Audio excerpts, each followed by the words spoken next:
লাউয়াছড়া জাতীয় উদ্যান বাংলাদেশের বিখ্যাত বনগুলোর মধ্যে লাউয়াছড়া বন অন্যতম। পরিস্থিতির দিক থেকে সুন্দরবনের পরেই লাউয়াছড়া বনের অবস্থান।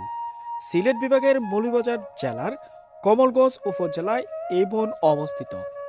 1925 খ্রিস্টাব্দে তদানীত ব্রিটিশ সরকার এখানে বিজ্ঞান করলে তা বেড়ে আজকের এই বনে পরিণত হয়।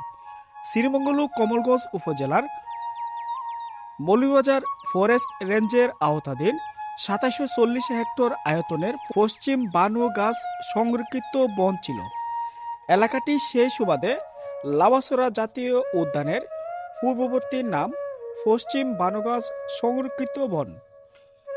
বনের অস্তিত্ব জীববৈচিত্র্য রক্ষার পাশাপাশি প্রকৃতি ভ্রমণ ও জনসচেতনতা সৃষ্টির উদ্দেশ্যে পশ্চিম বানুগাছ বনের 1250 হেক্টর এলাকাকে 1974 খ্রিস্টাব্দে বন্যপ্রাণী সংরক্ষণ সংশোধন আইন অনুযায়ী 1996 খ্রিস্টাব্দে জাতীয় উদ্যান হিসেবে ঘোষণা করা হয়।